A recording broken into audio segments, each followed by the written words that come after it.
Bonjour, bienvenue sur le podcast de Nancy. Aujourd'hui, ça va être un épisode assez bref. Je vais revenir sur mon article que j'avais écrit, mes premiers investissements en bourse, mon inscription sur Questrade. J'ai décidé de revenir sur cet article-là parce que, c'est un sujet qui vous intéresse, puis qui m'intéresse beaucoup, puis également parce qu'il est arrivé pas mal de choses sur les marchés boursiers depuis février dernier. Peut-être que si vous vous intéressez un peu aux investissements, vous avez déjà entendu ces deux phrases-là. Donc la première, le meilleur moment pour investir, c'était il y a 20 ans, puis le deuxième meilleur moment, c'est aujourd'hui. Une autre phrase qu'on entend souvent, c'est d'investir seulement dans des sujets qu'on connaît puis qui nous passionnent. Aujourd'hui, je vais vous partager une petite anecdote qui englobe ces deux notions-là. Je l'ai mentionné à quelques reprises, mais je me passionne par la mode et le luxe, donc moi ce que je connais, c'est toutes ces grandes maisons-là. Puis je me suis dit, je pourrais investir dans Tiffany, qui est dans le fond une maison américaine de joaillerie qui a été fondée en 1837. Ça fait quelques années, on peut dire, qu'ils vendent des bijoux, puis c'est une compagnie qui est établie depuis vraiment longtemps puis qui a une grande renommée. Malheureusement, j'étais pas passée à l'action, j'avais pas investi mes premiers dollars quand j'y ai pensé, puis le lendemain, la compagnie LVMH, donc Louis Vuitton, Moet et Hennessy, avait annoncé qu'elle désirait acquérir la maison Tiffany. Donc, si j'étais passée à l'action cette journée-là, mon portfolio aurait fait un bond de 30% en une journée, ce qui est énorme, c'est plutôt rare que ça arrive. Pour vous donner des chiffres exacts, en fait, pas exact, mais pour vous donner des chiffres, l'action était autour de 88$, il me semble, puis elle est passée à 130$.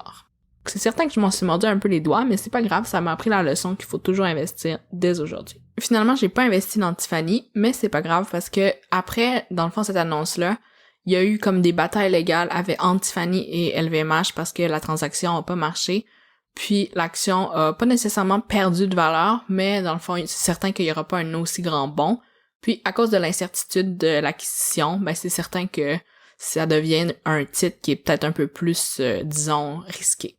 Une autre précision sur l'inscription, c'est que même si j'avais voulu acheter mes titres Tiffany la journée avant l'acquisition, en fait l'annonce l'acquisition, j'aurais pas pu parce qu'il y a des délais d'attente. Donc quand on transfère notre argent à partir de notre compte, par exemple Desjardins, puis on envoie nos fonds dans le compte Questrade, il y a un délai, je crois, de maximum 48 heures, parfois c'est plus rapide, mais on doit se laisser ce petit buffer-là pour recevoir les fonds.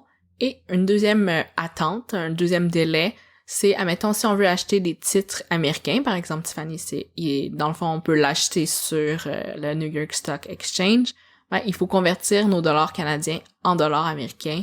Et là, ça aussi, il y a un délai, je pense, de 48 heures. Cette journée-là, théoriquement, même si j'avais voulu investir, je n'aurais pas pu faire mes achats parce que j'avais ces deux délais-là. Pour poursuivre mon aventure, donc j'ai investi dans certains titres américains, donc j'avais converti de l'argent, mais ensuite, j'ai décidé d'investir dans le fond, plus principalement dans les titres canadiens, donc sur le Toronto Stock Exchange, parce que je voulais justement pas perdre d'argent avec la conversion, parce que notre petit dollar canadien, malheureusement, en ce moment, est vraiment faible comparé au dollar américain, donc j'avais l'impression d'en avoir plus pour mon argent.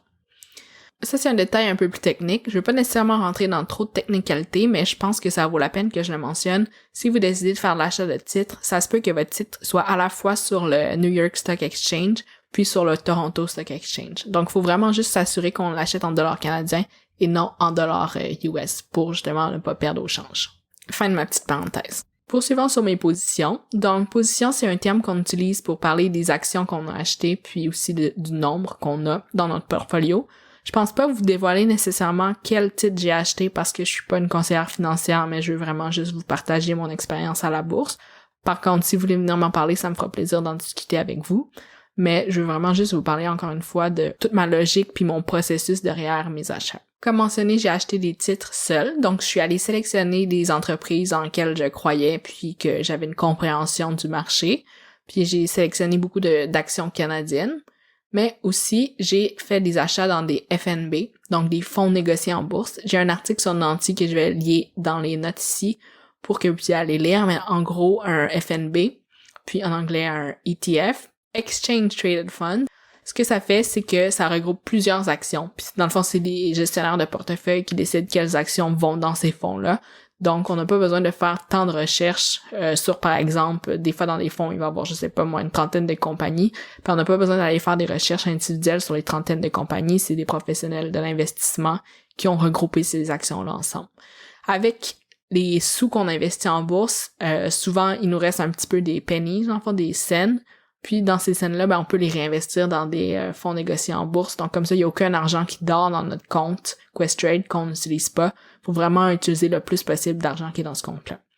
C'est certain qu'on aurait pu passer plus de temps sur certains concepts, puis je le ferai sûrement dans d'autres épisodes. Pour aujourd'hui, je pense que ça fait un assez bon portrait global de mon portfolio. Le but de cet épisode-ci, c'était vraiment juste de vous inspirer à faire vos premiers investissements, puis de vous dire que si moi je suis capable d'investir mon premier 1000$ en bourse, puis aujourd'hui ce 1000$-là s'est transformé en 10 000$, c'est certain que vous êtes capable aussi. Bien entendu, c'est pas le 1000$ qui a fructifié en 10 000$, j'ai fait d'autres investissements par la suite, mais c'est quand même un gros montant pour moi d'avoir été capable d'investir ce 10 000$-là, puis j'en suis vraiment fière. Donc j'espère vraiment que vous allez faire fructifier votre argent vous aussi, parce que c'est vraiment important de diversifier nos sources de revenus. Puis je crois que si vous pouvez juste investir des tout petits montants juste pour commencer, ça vaut vraiment la peine sur le long terme. Sur ce, n'hésitez pas à venir me donner vos commentaires, soit ici ou encore sur les médias sociaux de Nanti, sur Instagram et sur Facebook. Ça me fera vraiment plaisir de répondre à vos questions. J'espère que vous avez apprécié ce format un peu plus court. Dans le prochain épisode, ça va être une entrevue. On va parler des investissements immobiliers avec 2 invités. Donc d'ici là, je vous dirais de vous abonner pour pas manquer l'épisode quand il sera en ligne. Encore merci pour votre écoute, puis à bientôt!